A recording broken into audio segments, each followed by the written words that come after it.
ہے نا؟ تو ابھی 11 بجے ہیں، تھوڑی سی دیر کے لیے آپ ماحول بنائیں۔ موضوع تو کچھ اور تیار کر کے آئے تھے، لیکن آج آپ کو دیکھ کر کے کچھ ضروری پیغام آج پہنچا کے جانا چاہتے ہیں۔ آج ہمارا مسلم معاشرہ تباہی کے اس دہانے پہ پہنچ چکا ہے جہاں سے اس کو واپس لانا بہت مشکل ہوتا جا رہا ہے۔ تیرے اعمال ایسے ہوں جہاں میں نام ہو جائے، تیرے اعمال ایسے ہوں جہاں میں نام ہو جائے، تیرا ہر لفظ امت کے لیے پیغام ہو جائے۔ سبحان اللہ۔ تیرے اعمال ایسے ہوں جہاں میں نام ہو جائے، تیرا ہر لفظ امت کے لیے پیغام ہو جائے، بنا کردار کو بے مثل اس منزل پہ پہنچا دے کہ تجھ کو غیر دیکھے قائل اسلام ہو جائے۔ سبحان اللہ سبحان اللہ۔ بنا کردار کو بے مثل اس منزل پہ پہنچا دے کہ تجھ کو غیر دیکھے قائل اسلام ہو جائے۔ علماء کرام کی توجہ کا طالب، اتنے علماء شورا ائمہ ہیں کہ اگر ان کا تعارف میں کراؤں گا نا تو پورا شبیر برکاتی کا وقت نکل جائے گا، ٹھیک ہے؟ یہ سب میرے سر کے تاج ہیں، سید صاحب قبلہ کی دعائیں۔ میں نے قرآن مقدس کی ایک آیت کریمہ تلاوت کرنے کا شرف حاصل کیا، توجہ میری طرف دینا۔ لوگ آئیں گے جائیں گے اور شیطان کو بھی اللہ نے بڑی طاقت دی ہے، وہ بھی کسی بھی روپ میں آ جائے گا، کبھی مینڈک بن کے بھی آ سکتا ہے، کبھی چھچوندر یا چوہا بن کے بھی آ سکتا ہے، لیکن آپ کو ذکر پاک کی محفل میں بیٹھ کر کے ذکر سننا ہے۔ اللہ تبارک و تعالیٰ قرآن مجید میں ارشاد فرماتا ہے وَأَمَّا مَا يَنْفَعُ النَّاسَ فَيَمْكُثُ فِي الْأَرْضِ، اور رہا وہ جو لوگوں کو نفع پہنچاتا ہے، اور رہا وہ جو لوگوں کو فائدہ پہنچاتا ہے، فَيَمْكُثُ فِي الْأَرْضِ، وہ زمین میں ٹھہرا رہتا ہے، وہ زمین میں باقی رہتا ہے۔ یہ میں نے آیت کا ترجمہ کر دیا، یہ علماء تشریف فرما ہیں، میں آپ کو سمجھانے کے لیے بولتا ہوں کہ آج سرکار غوث اعظم کو دنیا کیوں یاد کر رہی ہے، سرکار غریب نواز کو دنیا کیوں یاد کر رہی ہے، سرکار اعلیٰ حضرت کو دنیا کیوں یاد کر رہی ہے، وارث پاک کو دنیا کیوں یاد کر رہی ہے، مخدوم پاک کو دنیا کیوں یاد کر رہی ہے، اور آگے بڑھیے گا اعلیٰ حضرت کو دنیا کیوں یاد کر رہی ہے، مفتی اعظم کو دنیا کیوں یاد کر رہی ہے، تحسین ملت کو دنیا کیوں یاد کر رہی ہے، تاج الشریعہ کو دنیا کیوں یاد کر رہی ہے۔ وَأَمَّا مَا يَنْفَعُ النَّاسَ فَيَمْكُثُ فِي الْأَرْضِ، جو لوگوں کو نفع پہنچاتا ہے، جو لوگوں کو فائدہ پہنچاتا ہے، وہ زمین میں ٹھہرا رہتا ہے، وہ زمین میں باقی رہتا ہے، وہ دنیا سے بھی چلا جائے تب بھی لوگ اسے یاد کرتے رہتے ہیں، تب بھی لوگ اس کا نام لیتے رہتے ہیں، تب بھی لوگ اس کو اپنی گفتگو میں یاد رکھتے ہیں، اپنی مجلسوں میں یاد رکھتے ہیں۔ آج میں آپ کو پیران پیر روشن ضمیر حضور غوث اعظم کی زندگی کے کچھ گوشے آپ کے سامنے رکھ کے گزرنا چاہتا ہوں۔ آج ہماری زندگی کے لمحات دیکھو، آج ہم تعلیم سے دور ہو گئے، آج ہم ایجوکیشن سے دور ہو گئے، آج ہم شکشا سے دور ہو گئے۔ آج سیکٹر بیورو کی رپورٹ کے مطابق تقریباً 85% مسلمان تعلیم یافتہ نہیں ہے۔ کبھی افسوس ہوتا ہے کہ مسلمانوں کی بستی سے گزرو تو ان کے بچے کوئی موبائل میں گیم کھیلتا نظر آتا ہے، کوئی واٹس ایپ چلاتا نظر آتا ہے، کوئی فیس بک چلاتا نظر آتا ہے، کوئی انسٹاگرام پہ تصویریں دیکھتا ہوا نظر آتا ہے، کوئی IPL میں مست ہے، کوئی آن لائن جوا کھیلنے میں مست ہے، کوئی سٹا لگانے میں مست ہے۔ حالات اتنے بد سے بدتر ہوتے جا رہے ہیں کہ آج باپ بیٹے سے پریشان ہیں، آج گھروں کے اندر ہمارے سکون نہیں رہا ہے، آج ہمارے گھروں کے ماحول بدلتے جا رہے ہیں، آج ہم پریشانیوں کے شکار ہو گئے ہیں۔ یاد رکھو نہ سنبھلو گے تو مٹ جاؤ گے اے ہندی مسلمانوں، تمہاری داستان تک بھی نہ ہوگی داستانوں میں۔ ہمیں کرنی ہے شہنشاہ بطحا کی رضا جوئی، وہ اپنے ہو گئے تو رحمت پروردگار اپنی۔ آج ہم سرکار غوث اعظم کی کرامتوں کو سنتے ہیں، آج ہم سرکار غوث اعظم کی کرامتوں کو آپ سن کر کے اپنے دلوں کو منور کرتے ہو، لیکن کبھی اس کا پس منظر بھی آپ نے دیکھا ہے۔ سرکار غوث اعظم نے پہلے کرامتیں نہیں دکھائی ہیں، بلکہ پہلے مدرسے میں جا کر کے تعلیم حاصل کی ہے، پہلے غوث اعظم نے تعلیم حاصل کی ہے۔ وہ پیران پیر روشن ضمیر ہیں، وہ پیروں کے پیر ہیں۔ ایسے غوث اعظم کا مقام یہ ہے کہ وہ فرد الافراد ہیں، وہ سید الاسیاد ہیں، وہ جید الاجیاد ہیں، وہ قطب الاقطاب ہیں۔ ہاں ہاں وہی غوث اعظم جن کا یہ فرمان عالی شان ہے کہ میں وہاں ہوں جہاں سورج نکلتا ہے، اور مجھ سے محبت کرنے والا وہاں ہو جہاں سورج ڈوبتا ہے۔ عبد القادر کو مدد کے لیے بلاتا ہے تو عبد القادر اس کی مدد کے لیے پہنچ جاتا ہے۔ کون غوث اعظم ہے؟ آپ ذرا تاریخ اٹھا کے دیکھیں۔ میرے غوث فرماتے ہیں میرا چاہنے والا وہاں ہو جہاں سورج نکلتا ہے، اور میں وہاں ہوں جہاں سورج ڈوبتا ہے۔ اگر اس کا سطر کھل جائے تو عبد القادر اپنے ہاتھوں سے اس کا سطر ڈھانپ دیتا ہے۔ ہم تو قسمت پہ ناز کرتے ہیں کہ خدا کے فضل سے ہم پر ہے سایہ غوث اعظم کا، ہمیں دونوں جہاں میں ہے سہارا غوث اعظم کا۔ مریدی لا تخف کہہ کر تسلی دی غلاموں کو، قیامت تک رہے بے خوف بندہ غوث اعظم کا۔ کون غوث اعظم ہے؟ ذرا سنتے ہوئے چلیے گا۔ سرکار غوث اعظم فرماتے ہیں مریدی لا تخف اللہ ربی اتانی رفعتا نلت المنالی، اے مجھ سے محبت کرنے والے پریشان مت ہو۔ غوث اعظم کہتے ہیں اے مجھ سے محبت کرنے والے مت ڈر، ہم نے عالم تصور میں عرض کیا اے میرے غوث اعظم ہم کہاں نہ ڈرے، ہمارے یہاں کا طریقہ تو یہ ہے، ہمارے یہاں کا اصول تو یہ ہے کہ اگر پردھان جی کہہ دے مت ڈر تو مطلب ہے گاؤں میں مت ڈر، اگر چیئرمین کہہ دے مت ڈر تو مطلب ہے قصبے میں مت ڈر، اگر ودھائک کہے مت ڈر تو مطلب ہے تحصیل میں مت ڈر، اگر ایم پی کہے مت ڈر تو مطلب ہے ضلع میں مت ڈر، اگر سی ایم کہے مت ڈر تو مطلب ہے صوبے میں مت ڈر، اگر پی ایم کہے مت ڈر تو مطلب ہے ملک میں مت ڈر۔ کیا کہ ہم ایک گاؤں والا دوسرے گاؤں والے سے تو ڈر سکتا ہے، ایک تحصیل والا دوسری تحصیل والے سے تو ڈر سکتا ہے، ایک قصبے والا دوسرے قصبے والے سے تو ڈر سکتا ہے، ایک ضلع والا دوسرے ضلع والے سے تو ڈر سکتا ہے، ایک صوبے والا دوسرے صوبے والے سے تو ڈر سکتا ہے، ایک ملک والا دوسرے ملک والے سے تو ڈر سکتا ہے۔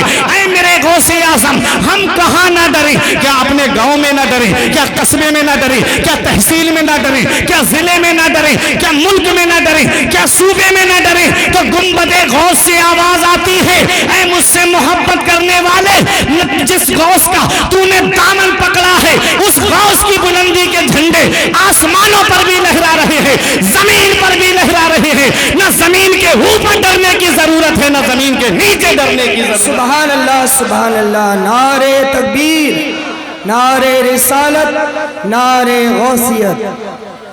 قبولی فی السماء والارض دقت، اے مجھ سے محبت کرنے والے جس غوث کا تو نے دامن پکڑا ہے اس کی بلندی کے جھنڈے آسمانوں پر بھی لہرا رہے ہیں، زمین پر بھی لہرا رہے ہیں، پہاڑوں پر بھی لہرا رہے ہیں۔ اللہ اکبر، کون غوث اعظم ہے؟ وہ غوث اعظم تب تک کوئی ولی بنتا ہی نہیں ہے جب تک غوث اعظم کے دستخط نہیں ہو جاتے۔ ولایت کا بجٹ اے سرولی و قرب و جوار سے آنے والوں، یہ ولایت کا جو بجٹ ہے یہ غوث اعظم کی بارگاہ سے پاس ہوتا ہے۔ کون غوث اعظم ہے؟ آپ ان علماء سے پوچھئے گا۔ 18 سال تک غوث اعظم نے قصبہ جیلان کے قرب و جوار میں تعلیم حاصل کی ہے، اور جب آپ کی عمر 18 سال کی ہوتی ہے، 15 سال کے ہوئے تو والد کا سایہ سر سے اٹھ گیا۔ 18 سال کے ہوئے غوث اعظم تب اپنی والدہ کے پاس آئے، بولے امی مزید حصول علم کے لیے بغداد جانا چاہتا ہوں۔ وہ ماں جس کی عمر 78 سال کی ہو گئی ہے، اور غوث اعظم ہے جو اپنی ماں کی تیمارداری کر رہے ہیں، جو اپنی ماں کی مزاج پرسی کر رہے ہیں، جو اپنی ماں کی دیکھ بھال کر رہے ہیں۔ اب وہی بیٹا بغداد جانے کی اجازت مانگ رہا ہے۔ ذرا دل پہ ہاتھ رکھ کے مجھے بتاؤ، آج کی کوئی ماں ہوتی تو کیا کہتی؟ بیٹا تو ہی میری دیکھ بھال کرنے والا ہے، تو ہی میری خدمت کرنے والا ہے، اور تو ہی چلا جائے گا تو میرے لال میری خدمت کون کرے گا؟ وہ ماں تھی غوث اعظم کی والدہ، وہ سیدہ تھی، کہتی ہے میرے لال اگر تو کسی اور کام کے لیے اجازت مانگتا تو میں تجھے اجازت نہیں دیتی، تو نے اجازت مانگی ہے تو میرے لال نانا کی شریعت کو حاصل کرنے کی مانگی ہے، جا میں تجھے روک نہیں سکتی۔ اللہ اکبر، یہاں پہنچ کے ایک بات میں آپ کو یہ بھی بتا دوں، ماں کے 3 حق ایسے ہیں کہ اولاد پوری زندگی ماں کی خدمت کرے تب بھی ان حق احسانوں کا بدلہ نہیں چکا سکتی۔ وہ 3 احسان کون سے ہیں؟ مدینے والے مصطفیٰ صلی اللہ تعالی علیہ وسلم ارشاد فرماتے ہیں، میں حدیث کا مفہوم بتا رہا ہوں،